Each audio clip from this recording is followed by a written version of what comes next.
मेरे प्यारे देशवासियों, नमस्कार। देश विदेश में रहने वाले सभी भारतीयों को स्वाधीनता दिवस की हार्दिक शुभकामनाएं। यह दिन हम सभी के लिए अत्यंत हर्ष और उल्लास का दिन है। इस वर्ष के स्वाधीनता दिवस का विशेष महत्व है क्योंकि इसी वर्ष से हम सब अपनी आज़ादी की 75वीं वर्षगांठ के उपलक्ष्य में आज़ादी का अमृत महोत्सव मना रहे हैं। इस ऐतिहासिक अवसर पर आप सभी को बहुत बहुत बधाई। स्वाधीनता दिवस हमारे लिए पराधीनता से मुक्ति का त्यौहार है। कई पीढ़ियों के ज्ञात और अज्ञात स्वतंत्रता सेनानियों के संघर्ष से हमारी आज़ादी का सपना साकार हुआ था। उन सभी ने त्याग व बलिदान के अनूठे उदाहरण प्रस्तुत किए। उनके शौर्य और पराक्रम के बल पर ही आज हम और आप आज़ादी की सांस ले रहे हैं।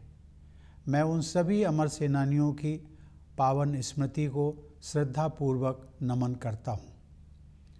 अनेक देशों की तरह हमारे राष्ट्र को भी विदेशी हुकूमत के दौरान बहुत अन्याय और अत्याचार सहने पड़े, परंतु भारत की विशेषता यह थी कि गांधी जी के नेतृत्व में हमारा स्वाधीनता आंदोलन सत्य और अहिंसा के सिद्धांतों पर आधारित रहा।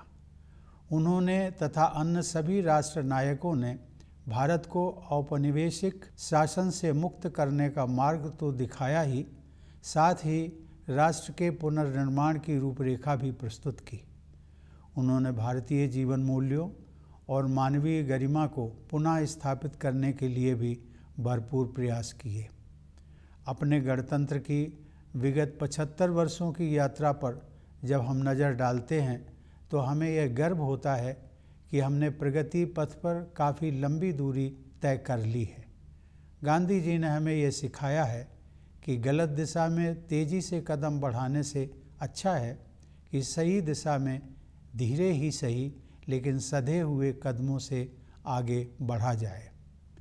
अनेक परंपराओं से समृद्ध भारत के सबसे बड़े और जीवंत लोकतंत्र की अद्भुत सफलता को विश्व समुदाय सम्मान के साथ देखता है।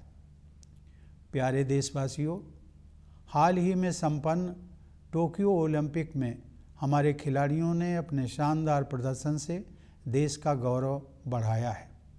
भारत ने ओलंपिक खेलों में अपनी भागीदारी के 121 वर्षों में सबसे अधिक मेडल जीतने का इतिहास रचा है।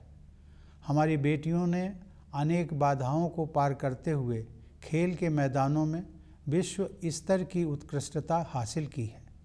खेल कूद के साथ साथ जीवन के हर क्षेत्र में महिलाओं की भागीदारी और सफलता में युगांतरकारी परिवर्तन हो रहे हैं।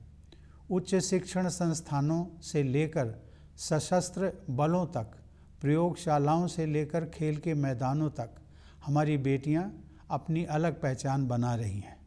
बेटियों की इस सफलता में मुझे भविष्य के विकसित भारत की झलक दिखाई देती है।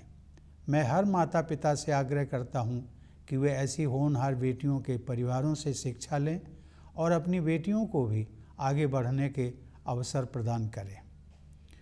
पिछले साल की तरह महामारी के कारण इस वर्ष भी स्वतंत्रता दिवस समारोह बड़े पैमाने पर नहीं मनाए जा सकेंगे, लेकिन हम सबके हृदय में हरदम भरपूर उत्साह बना हुआ है। हालांकि महामारी की तीव्रता में कमी आई है, लेकिन कोरोना वायरस का प्रभाव अभी समाप्त नहीं हुआ है। इस वर्ष आई महामारी की दूसरी लहर के विनाशकारी प्रभाव से हम अभी तक उबर नहीं पाए हैं। पिछले वर्ष सभी लोगों के असाधारण प्रयासों के बल पर हम संक्रमण के प्रसार पर काबू पाने में सफल रहे थे। हमारे वैज्ञानिकों ने बहुत ही कम समय में वैक्सीन तैयार करने का कठिन काम संपन्न कर लिया। इसलिए इस वर्ष के आरंभ में हम सब विश्वास से भरे हुए थे, क्योंकि हमने इतिहास का सबसे बड़ा टीकाकरण अभियान शुरू कर दिया था। फिर भी कोरोना वायरस के नए रूपों और अन्य अप्रत्याशित कारणों के परिणाम स्वरूप हमें दूसरी लहर का भयावह प्रकोप झेलना पड़ा। मुझे इस बात का गहरा दुख है कि दूसरी लहर में बहुतेरे लोगों की प्राण रक्षा नहीं की जा सकी और बहुत से लोगों को भारी कष्ट सहने पड़े। यह अभूतपूर्व संकट का समय था। मैं पूरे देश की ओर से आप सभी पीड़ित परिवारों के दुख में बराबर का भागीदार हूँ। यह वायरस एक अदृश्य व शक्तिशाली शत्रु है जिसका विज्ञान द्वारा सराहनीय गति के साथ सामना किया जा रहा है। हमें इस बात का संतोष है कि इस महामारी में हमने जितने लोगों की जानें गंवाई हैं उससे अधिक लोगों की प्राण रक्षा कर सके हैं। एक बार फिर हम अपने सामूहिक संकल्प के बल पर ही दूसरी लहर में कमी देख पा रहे हैं। हर तरह के जोखिम उठाते हुए हमारे डॉक्टरों, नर्सों, स्वास्थ्यकर्मियों, प्रशासकों और अन्य कोरोना योद्धाओं के प्रयासों से कोरोना की दूसरी लहर पर काबू पाया जा रहा है। कोविड की दूसरी लहर से हमारी सार्वजनिक स्वास्थ्य सेवाओं के बुनियादी ढांचे पर बहुत दबाव पड़ा है। सच तो यह है कि विकसित अर्थव्यवस्थाओं समेत किसी भी देश का बुनियादी ढांचा इस विकराल संकट का सामना करने में समर्थ सिद्ध नहीं हुआ। हमने स्वास्थ्य व्यवस्था को मजबूत बनाने के लिए युद्ध स्तर पर प्रयास किए। देश के नेतृत्व ने इस चुनौती का डटकर सामना किया। केंद्र सरकार के प्रयासों के साथ साथ राज्य सरकारों, निजी क्षेत्र की स्वास्थ्य सुविधाओं, गैर सरकारी संगठनों तथा अन्य समूहों ने सक्रिय योगदान किया। इस असाधारण अभियान में कई देशों ने उदारता से अनिवार्य वस्तुएं उसी तरह साझा की जैसे भारत ने बहुत से देशों को दवाइयाँ, उपकरण और वैक्सीन उपलब्ध कराई थी। इस सहायता के लिए मैं विश्व समुदाय का आभार प्रकट करता हूँ। इन सभी प्रयासों के परिणाम स्वरूप काफ़ी हद तक सामान्य स्थिति बहाल हो गई है और अब हमारे अधिकांश देशवासी राहत की सांस ले रहे हैं। अब तक के अनुभव से यही सीख मिली है कि अभी हम सबको लगातार सावधानी बरतने की ज़रूरत है। इस समय वैक्सीन हम सबके लिए विज्ञान द्वारा सुलभ कराया गया सर्वोत्तम सुरक्षा कवच है। हमारे देश में चल रहे विश्व के सबसे बड़े टीकाकरण अभियान के तहत अब तक 50 करोड़ से अधिक देशवासियों को वैक्सीन लग चुकी है। मैं सभी देशवासियों से आग्रह करता हूं कि वे प्रोटोकॉल के अनुरूप जल्दी से जल्दी वैक्सीन लगवा लें और दूसरों को भी प्रेरित करें। मेरे प्यारे देशवासियों, इस महामारी का प्रभाव अर्थव्यवस्था के लिए उतना ही विनाशकारी है जितना लोगों के स्वास्थ्य के लिए। सरकार गरीब और निम्न मध्यम वर्ग के लोगों के साथ साथ छोटे और मध्यम उद्योगों की समस्याओं के विषय में भी चिंतित रही है। सरकार उन मजदूरों और उद्यमियों की ज़रूरतों के प्रति भी संवेदनशील रही है जिन्हें लॉकडाउन और आवागमन पर प्रतिबंधों के कारण कठिनाइयों का सामना करना पड़ा है। उनकी ज़रूरतों को समझते हुए सरकार ने पिछले वर्ष उन्हें राहत प्रदान करने के लिए बहुत से कदम उठाए थे। इस वर्ष भी सरकार ने मई और जून में करीब 80 करोड़ लोगों को अनाज उपलब्ध कराया। अब यह सहायता दीपावली तक के लिए बढ़ा दी गई है। इसके अलावा कोविड से प्रभावित कुछ उद्यमों को प्रोत्साहन देने के लिए सरकार ने हाल ही में 6,28,000 करोड़ रुपए के प्रोत्साहन पैकेज की घोषणा की है। यह तथ्य विशेष रूप से संतोषजनक है कि चिकित्सा सुविधाओं के विस्तार के लिए एक वर्ष की अवधि में ही 23,220 करोड़ रुपए खर्च किए जा रहे हैं। मुझे इस बात की खुशी है कि सभी बाधाओं के बावजूद ग्रामीण क्षेत्रों में विशेष रूप से कृषि के क्षेत्र में बढ़ोतरी जारी रही है। हाल ही में कानपुर देहात जिले में स्थित अपने पैतृक गांव परौख की यात्रा के दौरान मुझे यह देखकर बहुत खुशी हुई कि ग्रामीण क्षेत्रों में लोगों के जीवन को सुगम बनाने के लिए बेहतर इंफ्रास्ट्रक्चर विकसित किया जा रहा है। शहरी और ग्रामीण क्षेत्रों के बीच की मनोवैज्ञानिक दूरी अब पहले की तुलना में काफ़ी कम हो गई है। मूलतः भारत गाँव में ही बसता है, इसलिए उन्हें विकास के पैमानों पर पीछे नहीं रहने दिया जा सकता।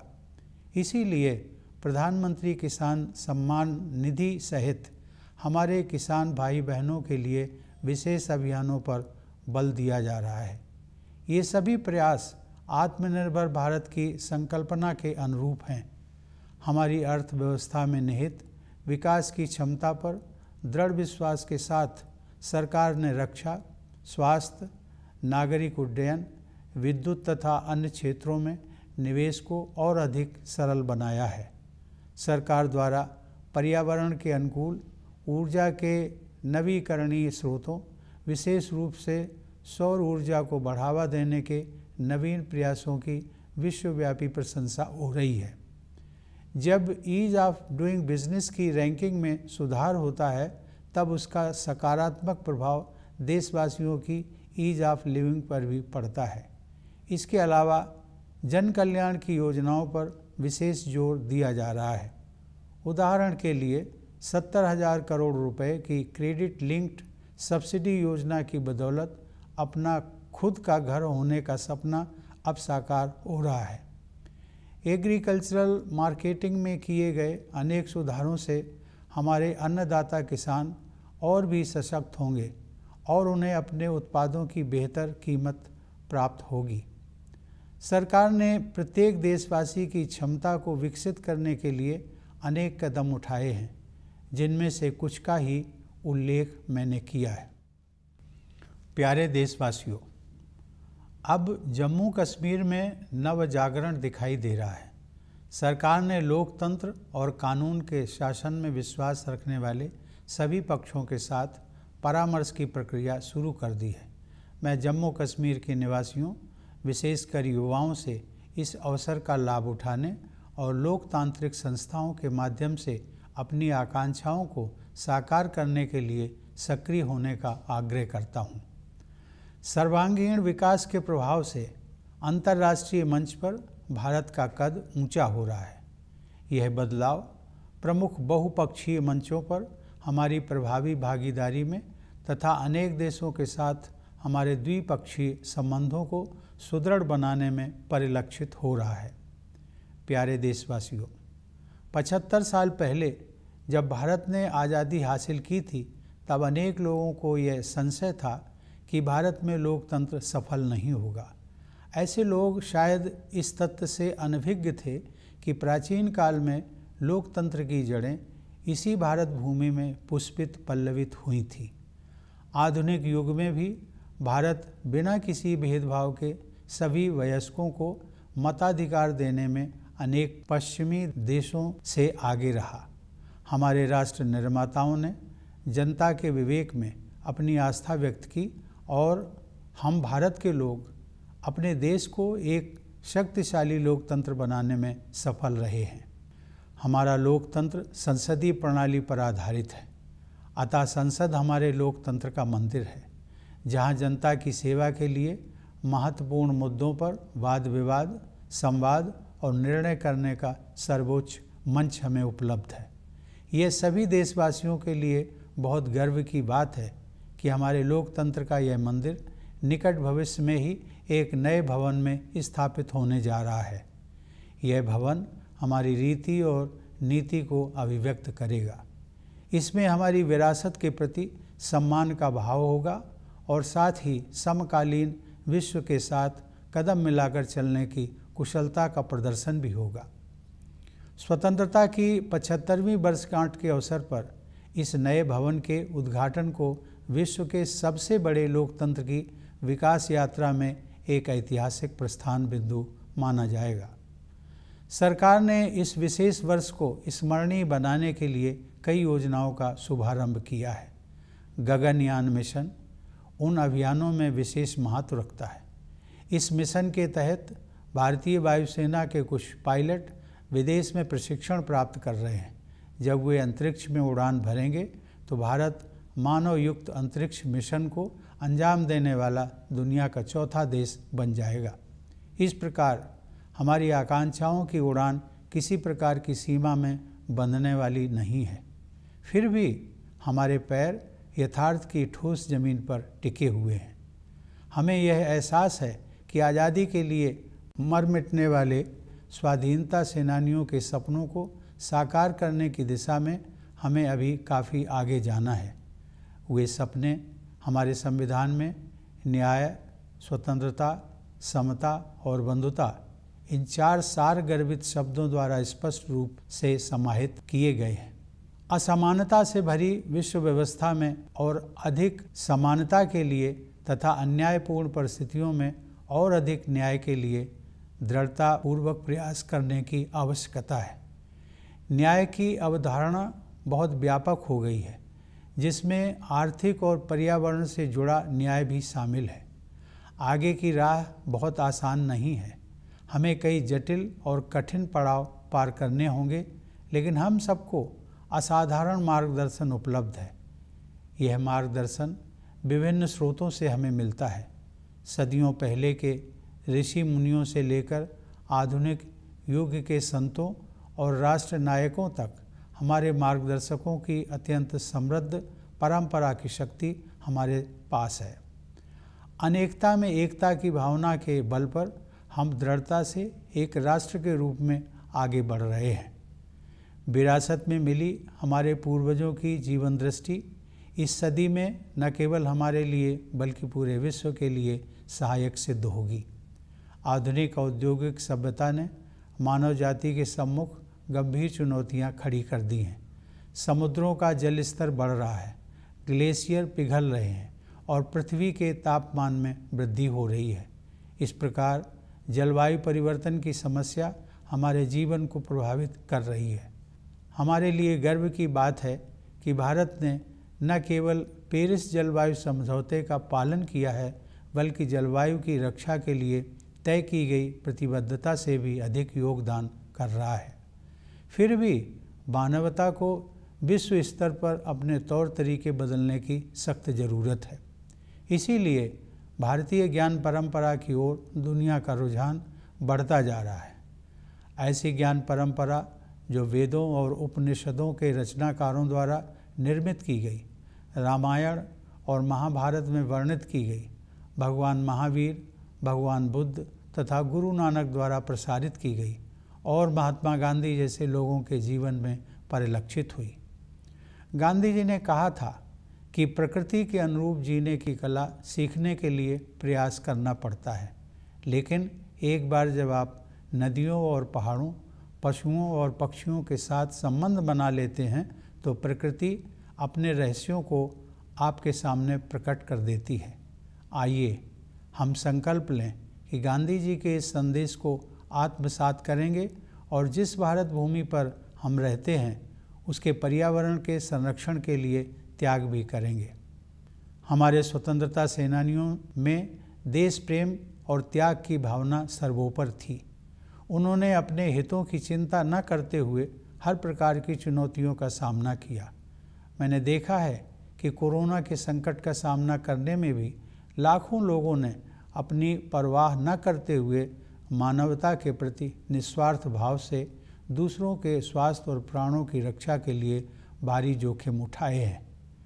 ऐसे सभी कोविड योद्धाओं की मैं हृदय से सराहना करता हूँ। अनेक कोविड योद्धाओं को अपनी जान भी गंवानी पड़ी है। मैं उन सब की स्मृति को नमन करता हूँ। हाल ही में कारगिल विजय दिवस के उपलक्ष्य में मैं लद्दाख स्थित कारगिल युद्ध स्मारक द्रास में अपने बहादुर जवानों को श्रद्धांजलि देने के लिए जाना चाहता था, लेकिन रास्ते में मौसम खराब हो जाने की वजह से मेरा उस स्मारक तक जाना संभव नहीं हो पाया। वीर सैनिकों के सम्मान में उस दिन मैंने बारामूला में डैगर वार मेमोरियल पर शहीदों को श्रद्धांजलि अर्पित की। वह मेमोरियल उन सभी सैनिकों की स्मृति में बनाया गया है जिन्होंने अपने कर्तव्य पथ पर सर्वोच्च बलिदान दिया है।